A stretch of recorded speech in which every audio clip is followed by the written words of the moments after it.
Yo, what's going on, guys? It's Tom and welcome back to a brand new video, and this is episode number 16 of my F1 2015 Full House series here for the American Grand Prix at the Circuit of the Americas. And as you can see, it is currently raining on track, and if you guys remember the real life Circuit of the Americas race in America in 2015, it was arguably the race of the season, and we've got similar conditions here today on the intermediate tyres which we're going to be starting on, so hopefully it will make for a very interesting race. As you can see, we are in the Williams and we're going to be racing as Felipe Massa, and this is the last time that we'll be using the Williams in this series, because this is the third time that we're in this car, and that 3 is the maximum allocated limit, so this will be the last time you'll see this car in this series, so enjoy it. But nevertheless, we're going to jump into the race and hopefully we can have a fantastic result here. As things stands right now, we're in the lead in the Drivers' Championship, so all we've got to do is maintain that. We've managed to overhaul the points gap to Lewis Hamilton in the last race, and now it's just a case of trying to finish ahead of him and maintain the lead for the last couple of races. But here we go then, we're going to gear up to the 5 red lights, and we're underway here at Austin, Texas. I'm just going to make sure we get away smoothly off the line as we go through the gears, getting a little bit oversteer there in 4th gear, just coming off the line as we now make our way into turn number 1, and this is where we're going to make up most of our positions for the start of this race, as we have a little bit of contact there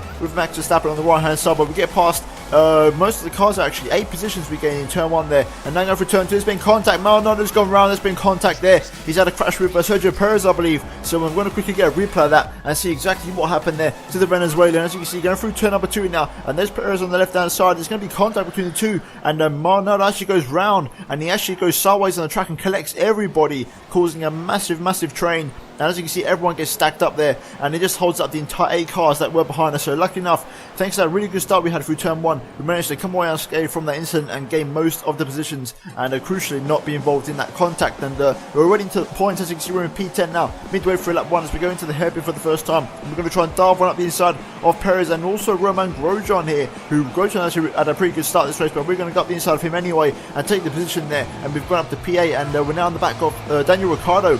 And now it's a question of can we probably power past him before the braking zone on this back straight. It's going to be quite hard because the Red Bull is quite fast, but here we go. We're going to try and have a look up the inside. Is it going to happen? Yes, it is. We're just going to have a look at the last second here. Very last knockings overtake, and we do make the move stick there, and we make a fantastic move up the inside of the Australian. And we're now on the back of Kimi Raikkonen, who's behind Danny Kvyat, and in real life, obviously, Kvyat has been involved in a bit of controversy as he's been sacked from Red Bull, but here we go. We're going up the inside of Kimi Raikkonen, running nice and wide there to squeeze him out on the left-hander and make sure he doesn't get past us. And a very nice move there from us, and taking P6 from the Iceman. And up front is Nico Rosberg setting the pace, crucially, who's ahead of his teammate Lewis Hamilton. And as you can see, skipping later on, midway through lap number 2, onto the back straight. We're on the back of Danny Kvyat, who's trying to slipstream our teammate Valtteri Bottas, but it's no use, as we're going to try and have a look up the inside of the braking zone. And can we make the move stick on Danny Kvyat? Yes, we do. We're running nice and wide to make sure he doesn't get a cut back on us, and that is the move done and dusted for P5. And now we're on the back of our teammate Valtteri Bottas on the end of lap number 3. As you can see, Bottas has a bit of a shaky exit there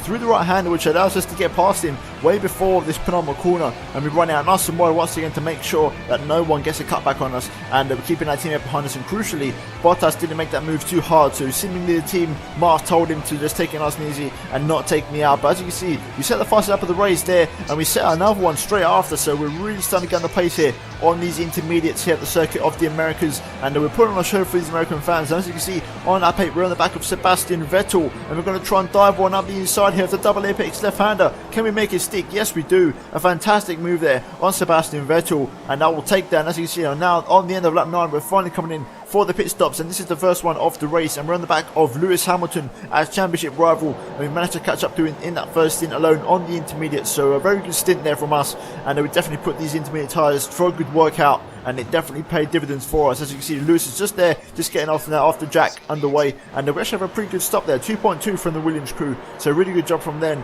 And we're right on the back of Lewis here, so all we've got to do is take it nice and easy. Obviously, even if the race finished like this, if Lewis is finished ahead of us, he still wouldn't overtake us for the lead, so we could easily finish like this, but we're going to try and beat him on track and still just take the merit of actually beating him for position. But here we go then, on lap 10, Lewis is making a move up the inside of Sergio Perez, and we're just going to try and capitalise on that by looking up the inside of the Mexican and go for a nice little switchback, quickly swooping back up the inside off the right hand apex there and making a lovely move on Sergio Perez. And we're now on the back of Lewis Hamilton. And can we possibly line him up for a move in? No, we can't. He just about shuts the door on us there, so we can't make the move, similar to what we did to Vettel a couple laps ago. But we're now on the back of Lewis once again, going through this right hand. And can we do the same thing as we did to Valtteri Bottas for a couple laps ago? And we're going to try and go for here as we dive up the inside of Lewis, but Lewis holds it around the outside, but we're going to take the inside anyway. Lewis runs really wide onto the very wet part of the circuit, off the racing line, and that is going to really hinder him there as we make the move up the inside of the 3 times world champion in real life. And skipping later on lap 12, as you see behind us, we've got Sebastian Vettel all over Ramirez, who's actually overtaken Lewis Hamilton. He's now looking for a move up the inside of us, and here comes Lewis as well to make it 3 wide into the hairpin. It's really close here at Austin, and Vettel's actually got the short straw. Meanwhile, Lewis has come back as he's trying to hang it around the outside. Can he make the move stick here? Side by side stuff into double left-hander, and we're just going to try and squeeze Lewis out and make sure he doesn't get past us there. But that was an absolutely incredible twist of the tail there, with Vettel and Hamilton coming straight back at us there and trying to re-overtake us and making it 3 wide into the hairpin. But nevertheless, once we got into the clear air, as you can see, we started to set some fastest laps once again. However, Jeff was saying on the radio the track was starting to dry out, so we had to keep one eye on the track and one eye on the weather and make sure we timed the crossover to slicks absolutely perfect. And as you can see, at this point in the race, I've caught up to Nico Rosberg, and he came to the pit lane, and I decided to roll the dice and go onto the soft tyres, and I'm actually following Nico Rosberg's strategy. So apparently Rosberg's gone onto the softs, and we're literally just following what he's doing, because obviously he's the race leader. So as long as we stay on par with him with strategy, we pretty much got track position and we're right behind him, so we can do the damage on track. We just need to make sure we don't ruin our strategy, and that's exactly what we did. Even though we got hold up a little bit there by the Toro Rosso, we do get away now in P2, and it's now going to be a question of me versus Nico Rosberg. And Rosberg, I can actually just see he's under white wall mediums there, so Rosberg is actually on a slower tyre, and we're going to go for the move here up the inside of the double left-hander. Can we make the move stick? We run a little bit wide there on the curb, but we do get the move done on Nico Rosberg, and a very nice overtake there on Nico to take the lead of the race. However, like I said, Nico was on mediums. As you can see, a couple laps later, I'm trying to defend from Nico now because he's coming back at us, and the reason being is because these softs didn't last very long at all, and I probably made the wrong strategy call by going to these tyres, but I'm going to try and hang out to the end anyway,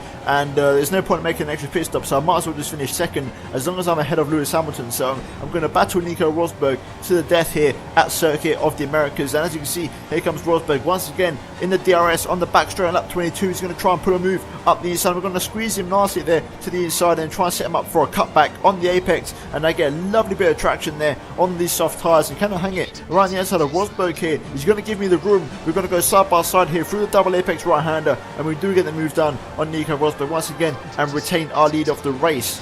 And we're now moving into the final stages of this American Grand Prix. As you see, Nico Rosberg is not letting us go. Our soft tyres are really starting to wear off now. They're about 8 laps old. And here comes Nico Rosberg. He's made the move on us way before the braking zone. I'm going to try and set him up for a cutback here into the braking zone. I'm going to try and switch back on him just like we did a few laps ago. And we're going to retake the place there on Nico just about. But Nico this time is not letting it go. He's going to try and take us up the inside. Once again, we're trying to hang around the outside. And we do make it stick there. And we hold on to our position once again for the time being. And we're really starting to struggle to hold on to this place. Meanwhile, Sebastian Vettel has taken P3 from Lewis Hamilton, so that is crucial for us in the World Drivers' Championship. But here we go then, once again on lap 26, Nico Rosberg is just not letting us go, and here he comes up the inside of turn number 1 on his medium tyres. We're going to squeeze him right to the inside, then try and cut back on him, but Rosberg puts his car firmly on the apex, and we actually crash into him there, and we don't manage to get the cutback, and it looks like that might be the last action of the race as Rosberg retakes the race lead.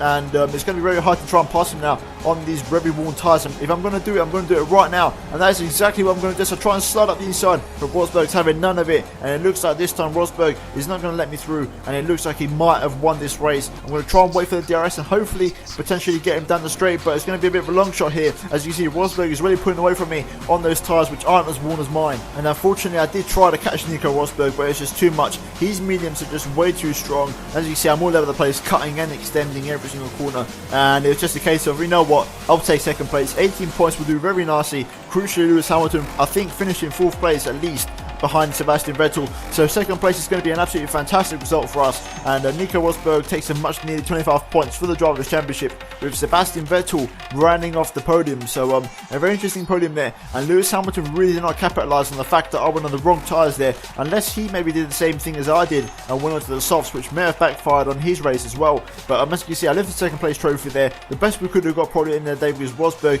was just a bit too far, similar to real life really, where he's absolutely dominating. But we're going to move into into the final race results, and then we'll move into the Drivers' Championship. But first of all, like I said, let's look into the race results and see how things shape up and how many points people will get. So looking at the final top 10, as you can see, we've got obviously 18 points for ourselves, and then our teammate Valtteri Bottas finishes in 6th place. Obviously the 18 points that we get means that also Felipe in the actual game itself gets 18 points, and then obviously Rosberg takes the 25, with Lewis Hamilton finishing crucially in 4th place. So we're going to gain quite a fair few points on the British driver there, which is going to come in very handy for the World Drivers' Championship. And we're now going to move into the World Drivers' Championship, speaking of the devil itself. And as you can see, looking at the standings, we are 4 points clear of Lewis Hamilton, so a very nice race from us there. And we're going to extend our lead over Lewis Hamilton, with Sebastian Vettel sitting pretty in 3rd place, with Nico Rosberg overtaking Kimi Raikkonen for 4th place, and then the rest of the top 10 looking exactly the same as the last race. So really at the moment the championship is really starting to get tasty, and Lewis and myself are really going for that championship. As you can see,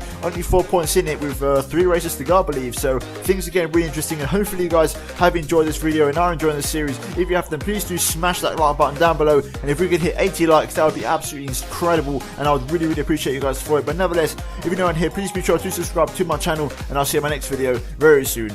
Goodbye.